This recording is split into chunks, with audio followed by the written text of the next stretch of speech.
The rain hammered the windshield of the black Mercedes like bullets fired from the sky. Dominic Vitale sat motionless in the driver's seat, his hands gripping the wheel at 10 and 2, his knuckles white with the pressure of a man holding back something dangerous. His eyes, dark as a moonless night, sharp as a blade, tracked the battered Honda Civic pulling behind the Greyhound station 300 yards ahead. 3 weeks.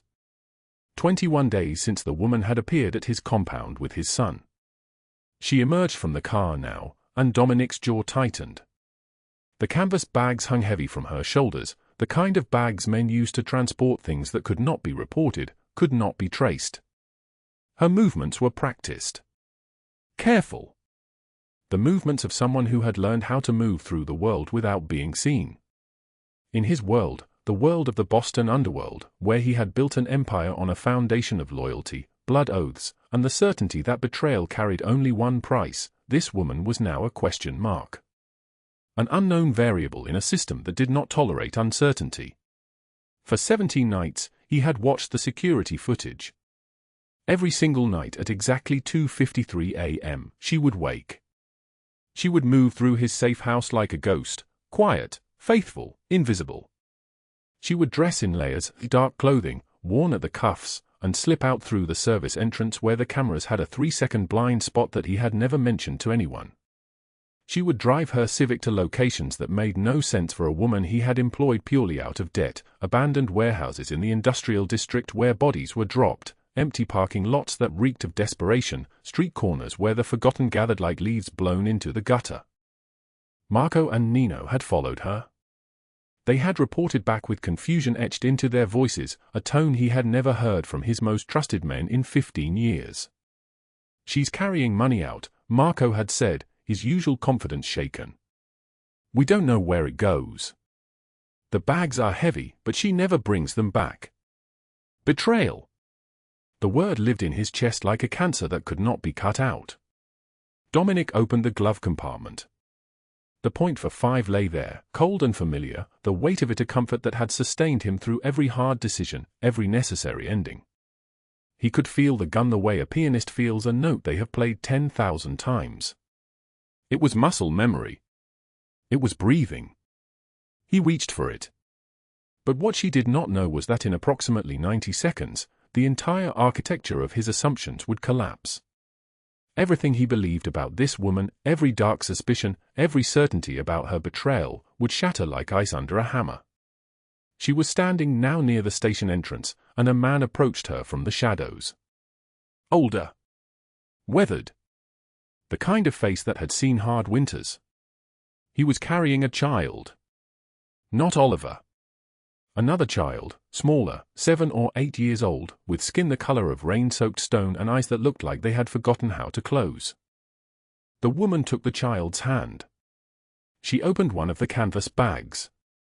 And she began to distribute food, sandwiches wrapped in plastic, bottles of water, articles of clothing so carefully folded they looked like acts of prayer. The child ate as if he had not eaten in days, and probably had not. The woman knelt beside him, her voice too far away to hear, but Dominic could read her lips. "You are safe now. You are not alone anymore." The gun remained in the glove compartment. Dominic Vitale, who had not moved his hand from that position in 12 seconds, slowly, deliberately, let his fingers release. He withdrew his hand. He closed the compartment. He sat back into the leather seat, and he watched the woman feed the forgotten children of his city like she was soothing a wounded animal back to life. Something cold and dangerous stirred in his chest, but it was not rage. It was something far more destructive. It was hope. 8 years earlier, Boston was a different city for Allara Winters. Or rather, Allara was a different woman, and Boston was exactly the same, indifferent, cold, and absolutely willing to destroy anyone who did not have money or connections or both. She had arrived on a Tuesday in March with 2 suitcases that held everything she owned, 3 changes of clothes, a pair of shoes with a heel worn down on the left side from favoring an old injury, a paperback novel with pages so brittle they cracked when turned, and a handwritten list of debts that kept growing longer. Each debt written in her mother's handwriting before the dementia took the handwriting and then took her mother entirely. $23,000 in medical bills. $13,000 in unpaid rent. $8,000 in loans from people who had stopped being kind when the payment stopped coming. $44,000. She had $247 in her pocket, and every dollar of it was a prayer. The hotel where she found work was called the Grand View, a 4-star establishment in the financial district where men in suits spent $300 a night on rooms they visited alone, standing at windows that overlooked the city like generals surveying a battlefield. The lobby smelled like floor wax and expensive perfume. The carpeting was so thick that footsteps disappeared into it like bodies into graves. Robert Hargrove had hired her on a Tuesday, the same day she arrived, which meant he saw desperation the way sharks smell blood in water. He was 54 years old, with a kind of face that had been handsome once before cruelty had rewritten it. His suit was tailored, navy blue, and his cologne was so strong it left a trail in the air like a scar. He had small eyes, close-set and predatory, and when he looked at Allara, she felt the way a rabbit feels when the fox's tail twitches before the pounce. "Can you work nights?" he had asked, his voice carrying the casual cruelty of a man accustomed to being obeyed. "Yes," she had said. "Can you work doubles?" "Yes." "Can you work without asking questions?" She had understood what he meant. She had understood perfectly. The understanding had arrived like scar tissue forming over an old wound, instantaneous, protective, numbing. "Yes," she had said. The first month, she earned $3,000. The second month, she earned $2,800. By the fourth month, she was earning less than $900 a week, and she did not know how it was possible until she saw the ledger in his office. She had been borrowing against future tips, against advances that grew larger each week, a debt that multiplied like cancer cells dividing in the dark. "You owe me $4,200, Robert had said one night in May, his fingers turning pages in that ledger like he was reading scripture. "You owe me for the uniform. For the training. For the opportunity one gave you when nobody else in this city would hire someone who looked like you." His eyes moved across her body like insects crawling over skin. "I think we should work out a payment plan." The storage room in the basement of the Grand View smelled like industrial cleaner and mold. The shelves held linens folded in precise stacks, and the light from a single fluorescent fixture flickered like it was dying.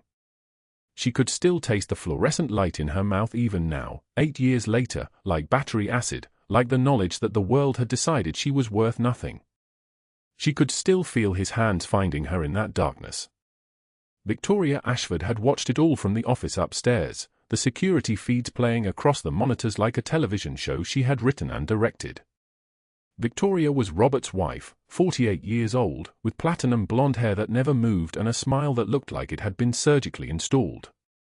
She wore Hermes scarves and Rolex watches, and the way she looked at Allara on the lobby floor was the way a duchess looks at a servant who has tracked mud on the marble. When Allara had tried to report what was happening to the manager, a man named Peterson who had been sympathetic until she showed him the bruises, Victoria had appeared in his office the next morning with a lawyer and a stack of documents proving that Allara had been stealing from the till. She had not been stealing. But the document said otherwise, and the documents were printed and official and had signatures on them, and Allara understood then that money did not just buy things, it bought truth itself. It bought the right to rewrite stories. It bought judges and lawyers and managers named Peterson who suddenly had no memory of any conversation about bruises. She had been fired on a Friday. She had $37 in her pocket, and rent was due on Monday. By July, her car was her home. A 2009 Honda Civic with one broken window she had covered with plastic, a back seat that became a bed, and a smell that was her life compressed into metal and upholstery. She parked it behind the Greyhound station because the homeless population there left you alone if you left them alone, and because the station bathroom had a door that locked and a sink where she could wash the grease out of her hair and the shame off her skin. By August, she had lost weight. Not the good kind of weight, the kind that comes from discipline and exercise. The kind that comes from eating one meal a day, from rationing, from the body beginning to consume itself because there was nothing left to consume from the outside. By September, she had begun volunteering at the Mercy Street shelter on Tuesday evenings, which had made no logical sense because she had no money and no time, but volunteering was free and the shelter fed volunteers after their shift, and she was so hungry she had started eating from the garbage cans behind restaurants, fishing out half-eaten sandwiches and calculating whether the food poisoning risk was worth the calories. She met Father Thomas at the shelter, an old man with papery skin and eyes that had seen every kind of suffering without losing their capacity for gentleness. He had not asked questions. He had simply handed her a bowl of soup and said, "Eat. Then we'll talk about what comes next." What came next was a job cleaning rooms at a hospital on the night shift. What came next was her rent being paid in cash to a landlord who did not ask for identification. What came next was the slow, methodical rebuilding of a life from pieces so small they barely cast shadows. By the time November arrived, 8 years after she had stepped off a bus with 2 suitcases and false hope, Allara Winters had exactly $2 in her pocket. But she had also discovered something that mattered far more than money. She had discovered that the hunger she felt when she gave food to hungry people was different from the hunger she felt in her stomach. It was sharper. Cleaner. Like a blade cutting away the rot. She had discovered that when she taught a child to read at the shelter, watching them sound out letters and then suddenly understand that those letters made words and words made meaning, something inside her that had died 8 years earlier began, impossibly, to grow back.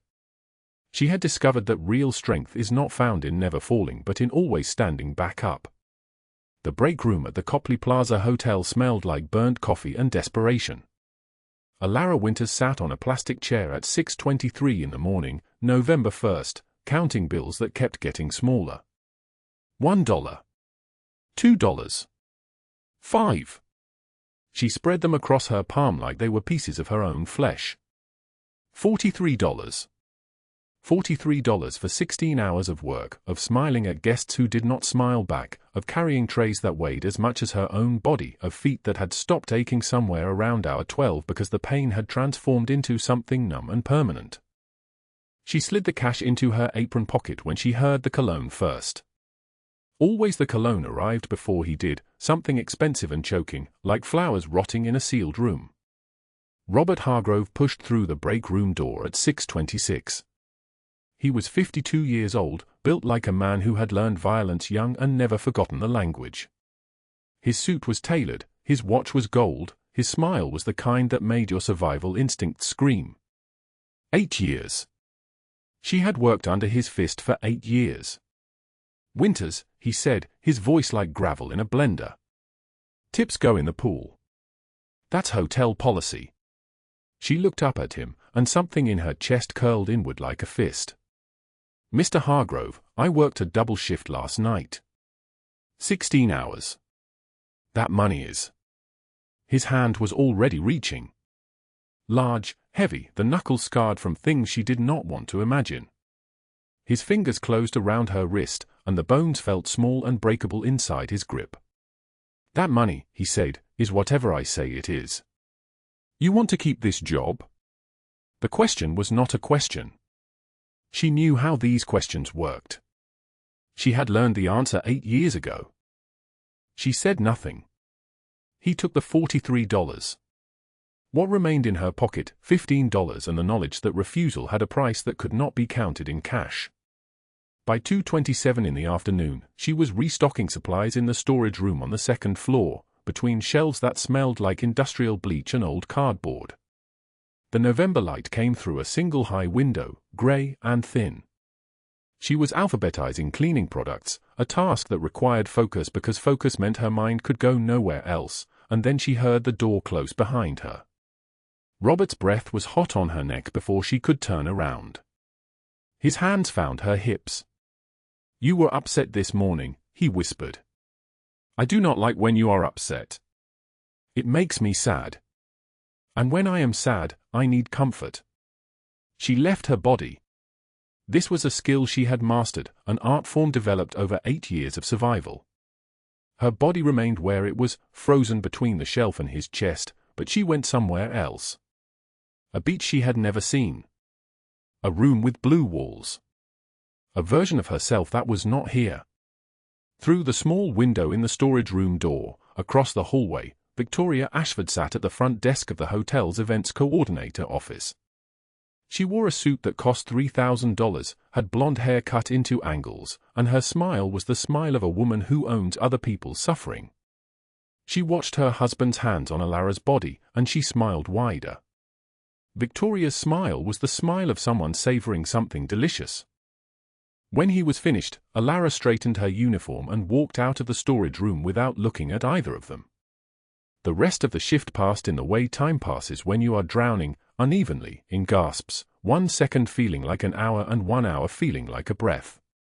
At 11:34 that night, she was parked behind the Greyhound station where the buses belched diesel and the night smelled like exhaust and abandonment.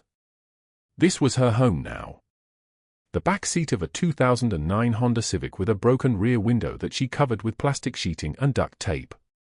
The front passenger seat held a backpack with 3 changes of clothes, 2 books, and a toothbrush. The dashboard held her life in organized chaos. She wrapped herself in a blanket that a woman at the shelter had donated last winter, soft once, now thinning, developing holes like wounds.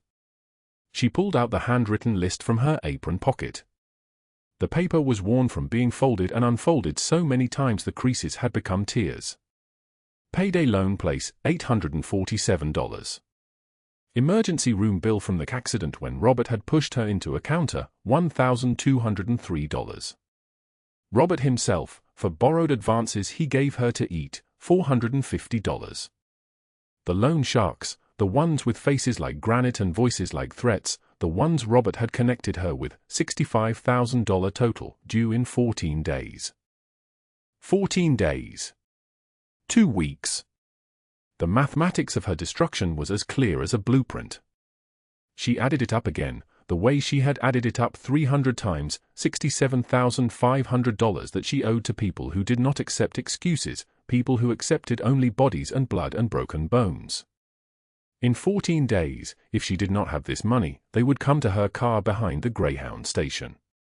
They would teach her what non-payment meant. In her pocket, she counted what remained, $2. A $1 bill and 4 quarters. This was all she had left. On her back, hidden beneath her uniform, were scars.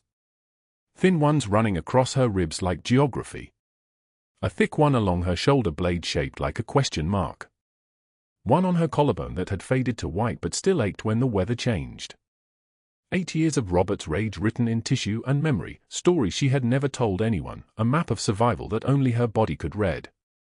She pulled her uniform over her head and looked at herself in the rearview mirror.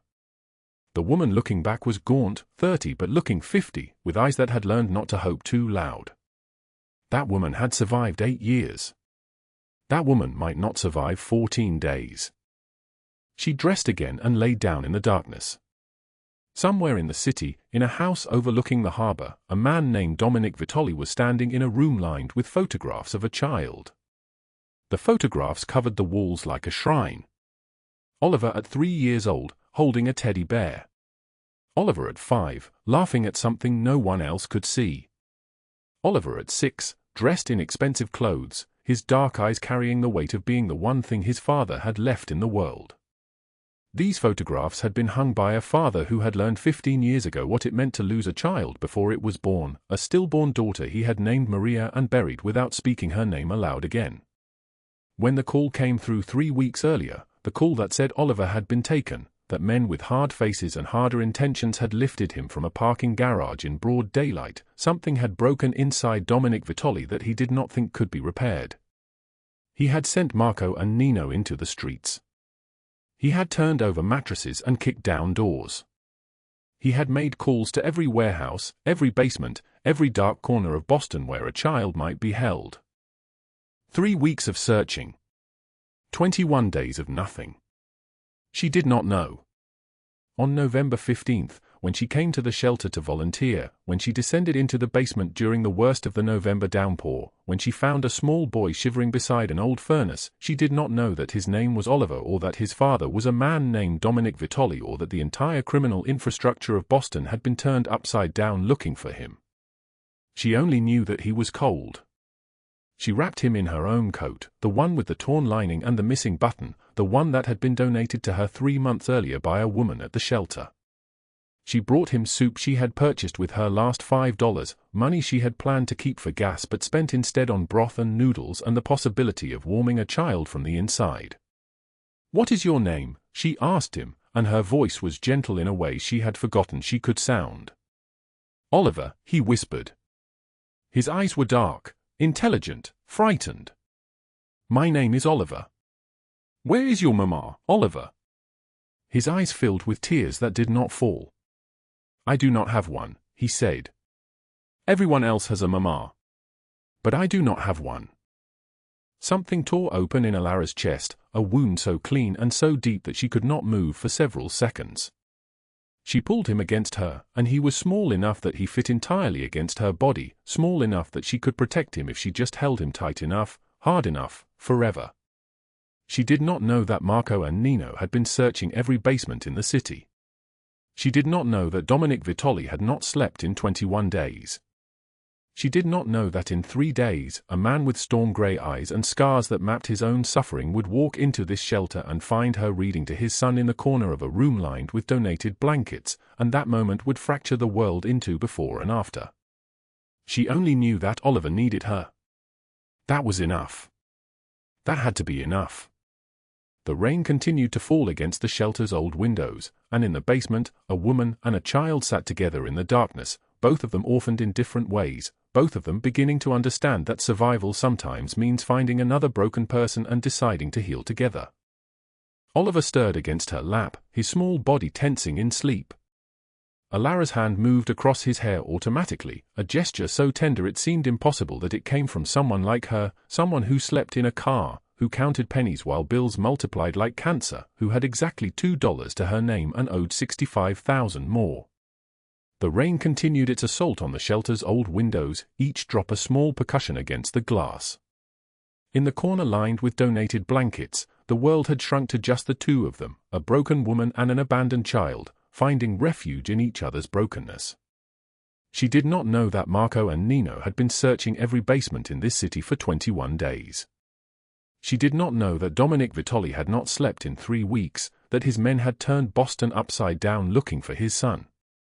She did not know that in less than 12 hours, a man with storm-gray eyes and scars mapping his own suffering would walk through that shelter door and discover that the woman holding his son was the most beautiful accident of his life.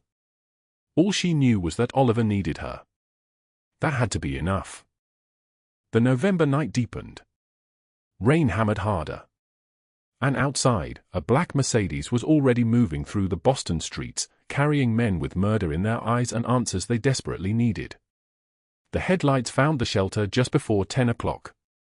The rain had soaked everything, the pavement, the bare trees, the old brick building that had stood on this corner for 40 years.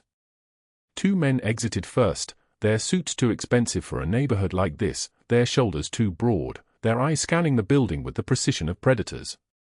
Marco was tall and lean, his dark hair slicked back, a silver ring catching the streetlight on his right hand. Nino was broader, his neck thick as a tree trunk, his jaw scarred from something that had happened before Dominic Vitale found him and made him matter. Behind them came the man himself. Dominic Vitale was 6 feet 3 inches tall, and he moved like the city belonged to him, which, in most ways, it did. His shoulders blocked the rain. His suit was charcoal wool, hand-tailored on Savile Row, worth $15,000. The cashmere coat draped across his shoulders had never been worn by anyone with a net worth less than 8 figures. His dark hair was silvered at the temples, and the scar running from his left eyebrow down to his cheekbone caught the shelter's yellow light like a question mark written in flesh. He had not slept. His eyes showed it, that hollowed-out quality that comes from 3 weeks of searching, of calling in favors, of violence that had not yet found a target. Every person who might have taken his son was either dead or wishing they were. The shelter's director, a thin woman named Patricia who had been doing this work for 22 years, looked up from her desk and felt the temperature in the room drop. She had worked with the poor, the desperate, the invisible. She recognized power when it entered a building like floodwater. "Mr. Vitale," she said, and her voice betrayed her fear. There's a boy in the corner with." But Dominic was already moving past her. The shelter's main room was lined with cots and donated blankets. 12 children slept, and one was awake in the corner, small against a woman whose arms wrapped around him like armor. She was reading to him a picture book, her voice soft and theatrical, doing different voices for each character. When she said the frog's line, she made her mouth bulge out like amphibian cheeks, and Oliver laughed. It was a sound like breaking glass put back together. Dominic stopped moving. For 3 full seconds, the most dangerous crime boss in Boston could not breathe. His son was alive. His son was laughing. His son was calling this stranger Mama in a voice half asleep and completely trusting. Allara looked up from the page and saw him standing there, this man who was nothing but darkness in human shape, soaked in November rain, his scar visible in the harsh fluorescent light. Something in his eyes made her pull Oliver closer instinctively, even though every warning in her body was screaming that this man was danger incarnate. Oliver, Dominic said, and the name broke on his tongue. Oliver's head turned. Recognition bloomed first, pure joy for half a second, then crashed into fear. His small body went rigid. "Papa," he whispered. "You're his father." Allara's voice came out sharp, protective, a shield she was trying to forge from nothing. Dominic nodded, but he did not take his eyes off his son. Marco stepped forward, his voice careful. "He was taken 3 weeks ago." "We've been taken?" Allara interrupted. "He wasn't taken. He was abandoned in a basement during a storm. He was alone. He was..." Her voice cracked. Something in Dominic's expression shifted. Not confusion exactly, but a recalculation. He moved slowly, deliberately, lowering himself until he was eye level with his son. "Who hurt you?" he asked. "Who took you?" Oliver's bottom lip trembled. "The bad men. They said you didn't want me anymore. They said you sent them to get me because I was bad." Dominic's jaw clenched so tight his scar whitened. But when he looked at Allara, this woman he had never seen before, this woman who was protecting his child from him, something stopped the violence before it could bloom. "Please," she whispered. "Please don't hurt him." And in that moment, with her hands trembling and her body positioned between him and Oliver despite being outweighed by 140 pounds, Dominic Vitale felt something he had not allowed himself to feel in 15 years. He felt seen. The safe house was in the North End, a restored brownstone with black shutters and windows that overlooked the harbour. It was 1:34 in the morning when they arrived, Allara in the back seat of the Mercedes with Oliver asleep against her shoulder, Dominic and his men in the front, no one speaking. The rain had not lessened. It hammered the windows, running in rivulets down the glass. Inside, everything was leather and exposed brick and the kind of furniture that cost more than her annual salary. Allara sat on a couch that probably cost $40,000, Oliver's head in her lap, his small fingers wrapped around a handful of her uniform. His breathing had deepened. The worst was over, at least for tonight. Dominic stood across the room, Marco and Nino flanking him like shadows. He had changed into a black shirt, open at the collar, and the scar on his chest, there was another one, running from his collarbone down, caught the soft light from the floor lamps. "You saved my son," he said finally. His voice was low, gravelly, like something that had been dragged through broken glass. He needed help. Allara's hand trembled on Oliver's hair. "That's all. People don't do things for free. What do you want?" She laughed, bitter and hollow. "What do I want? I want a job that pays rent. I want to sleep in an actual bed instead of my car. I want," she looked down at Oliver. "I want kids like him to be safe." Marco whispered something to Dominic. Dominic's expression hardened slightly. "You've been homeless." "I'm not homeless. I have a car." "For how long?" Silence stretched between them, long enough to contain years. 3 years, she said finally. "Why?" And then it spilled out, the words cracking open like something rotten. "The job at the Copley Plaza Hotel. Robert Hargrove, the manager with hands that moved faster than permission, who stole her tips, who forced double shifts, who cornered her in storage rooms while his partner Victoria watched and smiled like she was enjoying a show. The debts were the backbone of it all, $65,000 due in 14 days. Payday loans that had spawned more payday loans, hospital bills from her mother's final illness, advances against advances that had somehow multiplied into a prison she could not escape. She did not mention the scars yet. There was a limit to how much she could say before her voice shattered completely. Marco's face had hardened into something terrible. Nino was making small movements, the kind men made when they wanted to hurt someone. "Hargrove," Marco said. "Robert Hargrove at the Copley. You know him." Her voice was small. "We know him," Nino said quietly. "Runs protection. Skims off the top. Files false reports." Dominic had not moved. His eyes were locked on Allara's face, reading something there that she could not hide. "He touches you." She looked away. That silence was answer enough. At 4:12 in the morning, with Oliver still sleeping and the rain showing no signs of stopping, Dominic made an offer that changed everything. "I'll pay your debts." Allara's head snapped up. "What?" "65,000. Consider it payment for saving Oliver." "No." She stood, agitated, pulling away from the couch. "No, I can't accept that.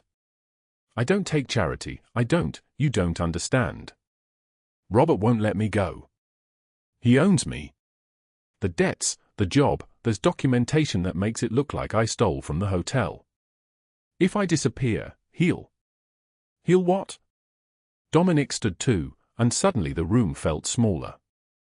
"File a report?" "I'm Dominic Vitale."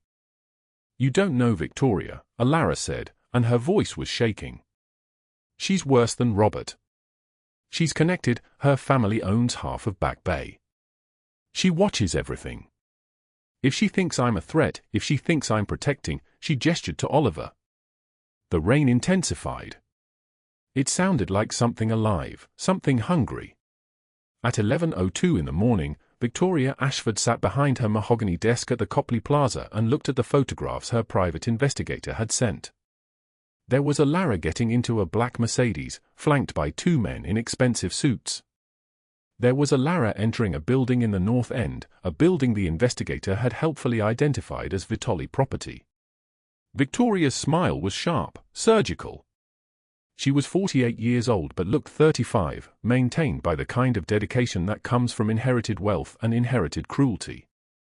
Her suit was cream-colored and cost $4,200. Her blonde hair was perfectly highlighted.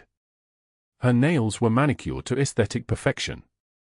She picked up her phone. "Detective Morrison?" "It's Victoria Ashford." "Yes, from the Back Bay Ashfords. I need to report a kidnapping." She paused, letting the gravity of the word settle.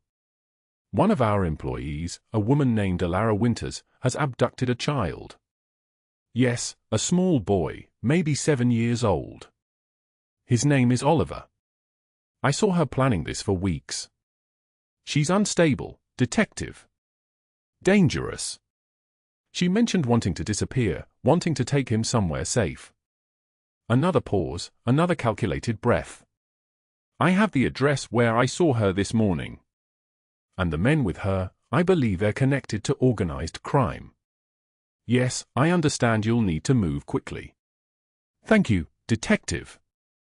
She ended the call and watched the rain streak down her office windows. At 6:34 in the evening, Robert Hargrove was waiting by the employee entrance when Allara arrived for her shift. The rain was still falling. His hand was already reaching for her arm before she could process what was happening. "Where were you last night?" His grip was too tight, fingers digging into muscle. "You disappeared." "I was sick," Allara lied, trying to pull away. "I told Patricia. Victoria said she saw you getting into an expensive car with some men." His face was close to hers now, his breath smelling like the whiskey he kept in his office desk. "You spreading your legs for money now?" "That's theft of hotel property. You met them here, didn't you?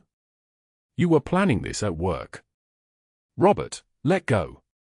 He dragged her toward the storage room, the same storage room where this had happened before, where his hands had moved without permission and his whispered threats had carved themselves into her nervous system. Through the window, Victoria watched from her office and lifted her phone. She began to record. But what Allara did not know was that Victoria had already made the call, that Detective Morrison was preparing a warrant, that Robert Hargrove had contacted the loan sharks and collected his finder's fee for her location. She did not know that the net was closing, that the rain falling on Boston was falling on a city that was about to shatter into before and after. She only knew that she was running out of time. The rain hammered against the windshield of her car like 1,000 angry fists, and Allara Winters sat in the darkness behind the Greyhound station with her hands shaking so violently she could barely hold the cash Dominic had given her. $500. It should have felt like salvation. Instead, it felt like a countdown timer ticking toward disaster. She counted it again, fingers trembling, knowing the number by heart but needing to see it materialize anyway. $500 against $65,000 in debt, 11 days remaining, and a man who had promised to burn down everything she touched. Robert's words from the storage room still echoed in her ears, wrapped around her throat like a noose. "You think some boyfriend can save you? I'll burn down everything you touched. The shelter. The children. That little boy you play house with." She pulled out the handwritten list of debts from her jacket pocket, the paper worn soft from constant handling, creased and stained with watermarks from nights spent crying in her car. The numbers blurred. 75,000. No, 65,000. The math kept changing depending on who was calling, who was threatening, who had added interest and penalties and fees for being 3 days late. The scars on her back ached in the cold November air, that familiar throb that came when she was afraid, when her nervous system remembered every time Robert's hands had moved without permission in that storage room, every whispered threat, every moment she had been utterly alone. Her phone buzzed on the seat beside her. A photo. Oliver's drawing. 3 stick figures holding hands, crude and beautiful and devastating. The word family in shaky letters below, some of the F backward, the A missing a line. A child's artwork created with absolute certainty that the world was safe, that the people in his drawing would remain standing beside him, that Mama would not disappear in the night. Her hand, which had been reaching for the car's ignition, fell away. She was crying so hard her entire body shook, tears mixing with rain that had somehow found its way inside through the gap in the window. She could not breathe. Her chest felt like something was crushing it from the inside out, a weight so heavy it might never lift. But she did not start the car. She sat there in the darkness, rain pounding the roof, and she made a choice that would rewrite everything. At 3:47 in the morning, her phone erupted into sound, not a buzz but an actual ring, the old-fashioned kind that echoed through the empty car like a siren. Dominic's name on the screen. His voice came through urgent, stripped of the gentleness he had shown her before. "Where are you?" "The station bathroom." "I was just." "Police are coming for you." "Victoria filed a report claiming you kidnapped Oliver." "It's a setup, strategically designed to remove you from the board, to make you a liability instead of a witness. Come to the safe house now." But even as he was speaking, even as she was running through the rain toward her car, 2 police cruisers pulled into the Greyhound station parking lot with lights cutting through the November downpour like blades wrapped in ice. Detective Morrison stepped out, rain streaming down his face, his uniform soaked. Behind him, in the passenger seat of the second cruiser, sat Victoria Ashford, her blonde hair perfectly styled despite the hour, her smile sharp enough to draw blood. Allara Winters. Morrison's voice was the kind that expected obedience. "We need you to come with us." "For what?" Allara's voice came out as barely a whisper, shattered like glass. "Kidnapping. Child endangerment. You're under arrest." The cuffs were cold on her wrists, colder than the rain, colder than anything she had ever felt. She did not resist. She had spent 8 years learning not to resist, learning that compliance was survival, learning that the moment you fought back was the moment everything became worse. Victoria's smile widened as the police car pulled away. Through the back window, Allara watched the shelter disappearing into the rain, watched the city swallowing her whole, watched everything she had built crumble into nothing. Meanwhile, for blocks away at the Copley Plaza Hotel, Robert Hargrove was in his office counting the money the loan sharks had paid him for her whereabouts. $15,000. A finder's fee for a woman he had owned for 8 years, a number that made him feel powerful, vindicated, like the decision to sell her location had been brilliant instead of desperate. He was laughing when the lights cut out. Emergency lighting flickered on, casting everything in a sickly red glow. Then the door exploded inward.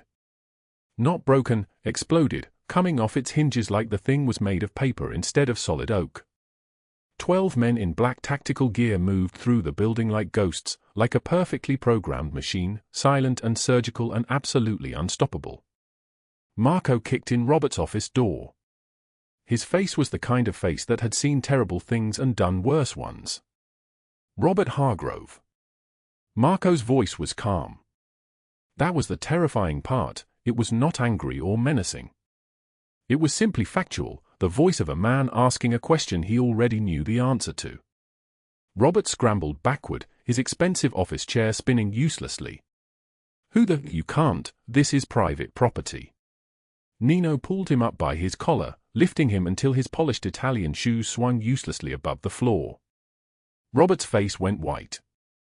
Actually white, the color draining out like someone had opened a valve. Mr. Vitale would like a word, Nino said. They moved him to a warehouse in the industrial district, a place that existed in that grey space between the city proper and the forgotten corners where no questions were asked. The kind of place where walls were soundproof and the floor drained easily. Robert was zip-tied to a chair in the center of the concrete expanse, surrounded by men whose loyalty was absolute, whose code was unbreakable, whose obedience to Dominic Vitale was the only law they recognized. Dominic entered at 5:23 in the morning. Rain dripped from his cashmere coat, the fabric worth more than everything Robert had stolen from Allara combined. His movements were deliberate, each step measured and controlled, the movements of a general surveying a battlefield after the victory had already been decided. His eyes were storm grey and absolutely empty of mercy. "You touched her," Dominic said simply. Robert's bravado crumbled like wet paper. "I don't know what she told you, but she's lying, she's a liar, she." Dominic nodded to Marco, who opened a laptop showing 8 years of hotel security footage. Every incident documented. Every time Robert had dragged her into the storage room. Every whispered threat. Every moment of cruelty caught in crystalline digital clarity. Timestamps. Dates. Evidence that could convict him 100 times over. Robert's entire body began to shake. "You stole from her. Assaulted her. Sold her location to loan sharks who were planning to break her legs if she did not deliver money she did not have." Dominic's voice was colder than the rain, harder than the concrete floor. "Death would be too quick, too easy, too merciful for what you have done." He made a single phone call. One call. And the machinery of federal law enforcement began to move. At 6:47 in the morning, FBI agents raided the Copley Plaza Hotel.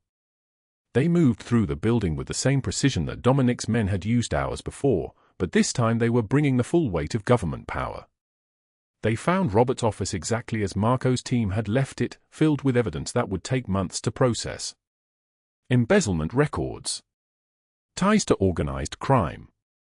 Documentation of labor trafficking going back years.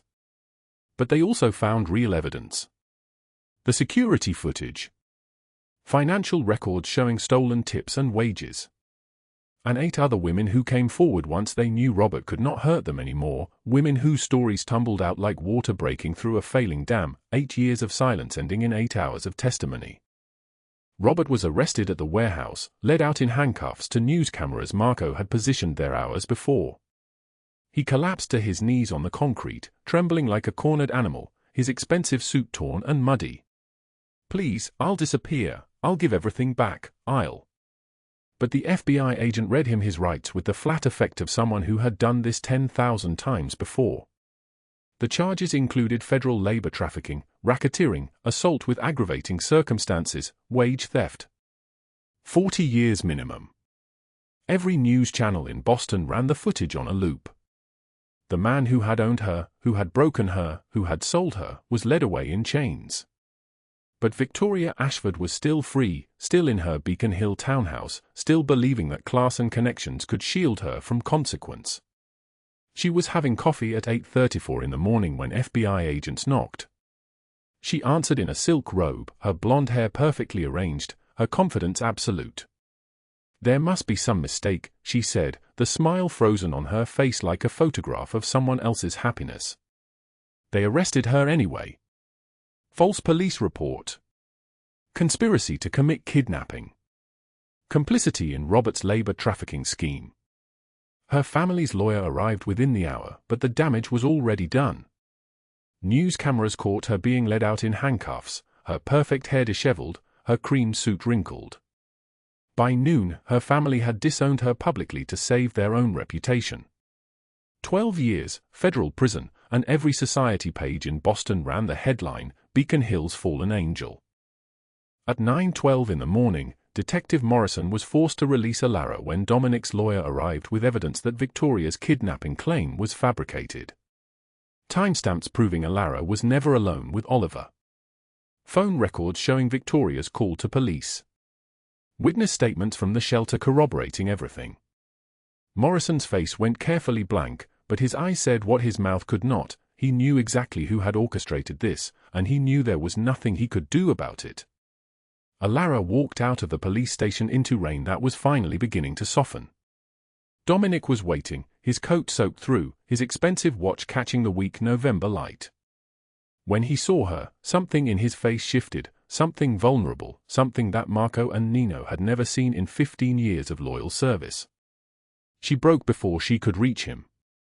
Her legs simply stopped working, the weight of 8 years becoming too heavy to carry for even one more step. Dominic caught her as she collapsed, held her while she sobbed 8 years of pain into his soaked coat. His arms around her were iron and gentleness combined. "It is over," he whispered into her hair. "They will never touch you again. I swear to you on everything I am. They will never touch you again."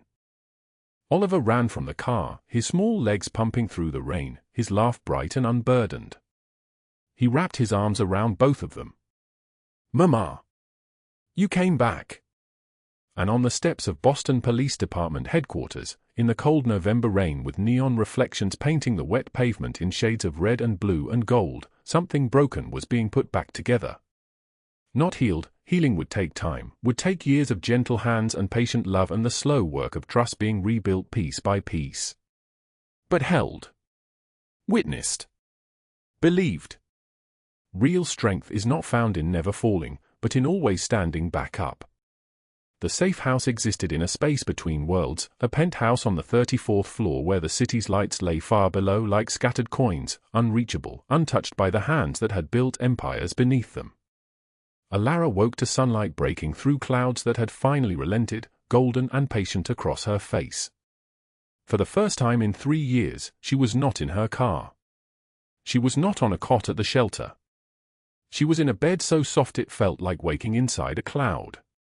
Oliver was curled against her side, his small frame pressed into the space between her ribs and her heart, his breathing the slow rhythm of deep, unbothered sleep. The kind of sleep that comes when you stop waiting for danger. When you stop flinching at sounds. Dominic sat in a chair by the window, watching them both. Marco would later describe the expression on his face as terrifying because it was soft. Because in 15 years of loyal service, he had never seen his boss look at anything with that kind of gentleness. That kind of absolute devotion. That kind of surrender. She sat up carefully, one arm still around Oliver. "What happens now?" Dominic stood, moved toward her with that controlled grace. His movements were always deliberate, always precise, like a man who had learned long ago that every gesture carries weight. "Now you tell me what you want. Job? Apartment? Education for Oliver? I will provide whatever. I want Oliver to be safe." Her voice was barely a whisper, fragile like tissue paper in rain. "I want to keep volunteering at the shelter. I want." She could not finish. The sentence broke somewhere between her heart and her throat. "What?" he asked, kneeling beside the bed, taking her hand between both of his. His hands were warm. She had learned in recent days that his hands, capable of such violence, could hold her like she was made of porcelain. Like she was precious. "I want to not be afraid anymore." Dominic looked at her for a long moment. The November light caught the scar running from his left eye to his cheekbone, a mark from decades ago, from a life before this moment. "Then stay. Here. With us." Oliver stirred, his eyes fluttering open. His small hand reached out instinctively, finding hers. "You're staying, Mama." She looked at this child who had called her Mama before his father could call her anything at all. She looked at this man who had burned down her abusers with systematic precision, who had moved through the city like a blade wrapped in fury and love combined. And she nodded. 3 hours later, Dominic led her to the 3rd floor. To a room with a locked door. His hand shook as he opened it for the first time in 15 years. No one had entered this space since he sealed it shut on a winter morning when grief was too sharp to hold. The nursery was frozen in time, painted soft yellow, the name Sophia stenciled on the wall in careful, loving letters. A crib. A rocking chair. Books on shelves. Everything prepared for a daughter who never drew breath. Allara did not speak. She simply took his hand. "I thought I could never come back here," Dominic whispered, his voice thick like someone speaking underwater. "But Oliver needs..." He could not finish. "We could paint it," Allara said quietly, her voice steady like a candle refusing to blow out. "Together. Make it Oliver's room. Honor her by letting someone else be loved here." Dominic looked at her like she had performed a miracle. Like she had taken something sacred and broken and transformed it into something that could hold both grief and joy without choosing between them. He pulled her close, buried his face in her hair, and for the first time since Sophia was stillborn, he let himself believe that a room full of love was possible again. 2 days later, Allara returned to the shelter at 6:34 in the evening. But she arrived in a car that did not break down. She wore clothes that fit properly, that had not been washed in a sink 100 times. She carried groceries she could actually afford, real chicken, fresh vegetables, ingredients for meals that would nourish rather than merely sustain. The other volunteers noticed but said nothing. There was something different about her, something that had shifted on a molecular level. The fear was gone. The collapse had been replaced by something sturdy. Something whole. She sat in the corner lined with donated blankets, the same corner where she had been reading to Oliver that November night when Dominic arrived, and Oliver sat beside her now, helping her sound out the words. His small voice reading aloud, stumbling over big words but trying, always trying. Dominic arrived to pick them up at 7:15, his black SUV pulling to the curb with the quiet certainty of something that owned the street.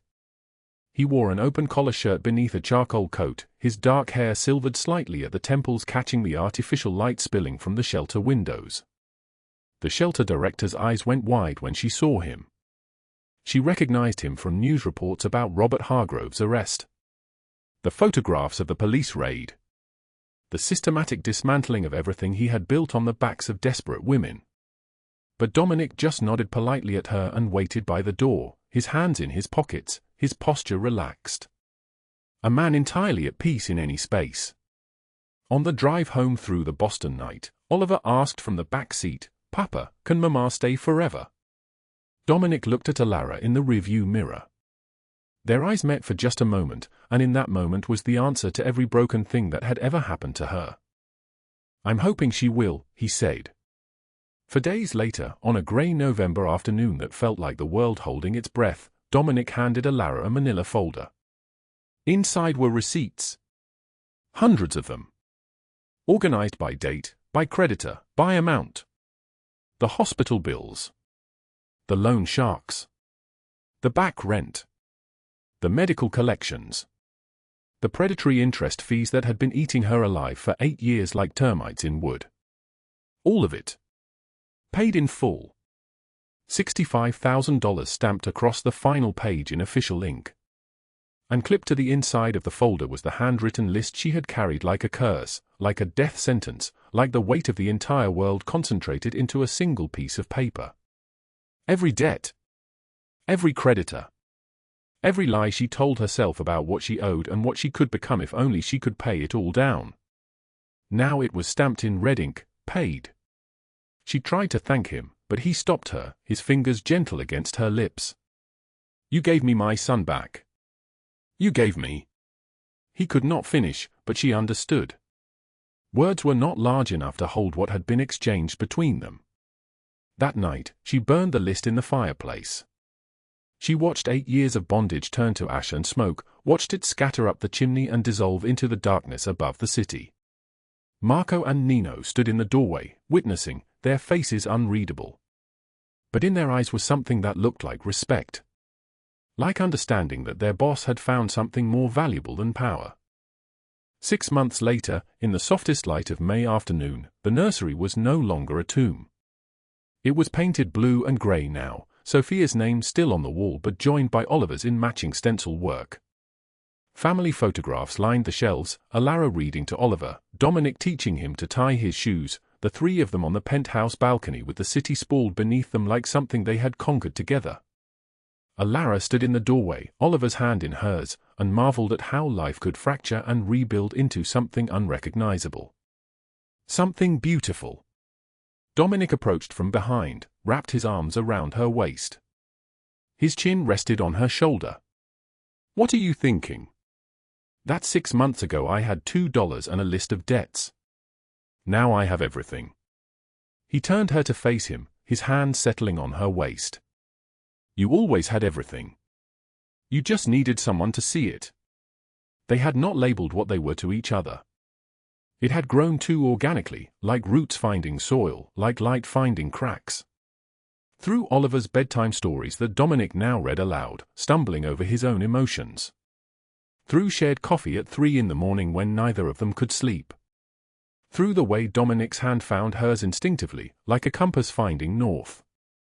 Back at the shelter, Allara taught the children to read, and Dominic watched from the doorway with Marco and Nino standing behind him. His men still could not believe their boss was capable of this softness. Of this capacity to love something more than power. The most dangerous man in Boston found a homeless woman crying alone at 3 in the morning and discovered that real strength is not the ability to destroy but the courage to protect. Allara Winters spent 8 years believing she was nobody, but she was always somebody, to the children she fed, to the son who needed a mother, to the man who had locked his heart away until she picked the lock with kindness. Robert Hargrove is serving 40 years in federal prison. Victoria Ashford sits in a cell 1,200 miles away, stripped of everything she used to define herself. Their downfall is not the victory. The victory is the family built from broken pieces in a room that used to be a tomb. If this story moved you, hit like and share it with someone who needs to remember that their lowest point is not their end. Subscribe because tomorrow we bring you another story about the unexpected moments that change everything. Drop a comment telling us, what would you do if you found yourself at rock bottom? We read every single one. New stories drop every single day at 3 p.m. Eastern. Real strength is not found in never falling, but in always standing back up. Thank you for staying with us until the very end.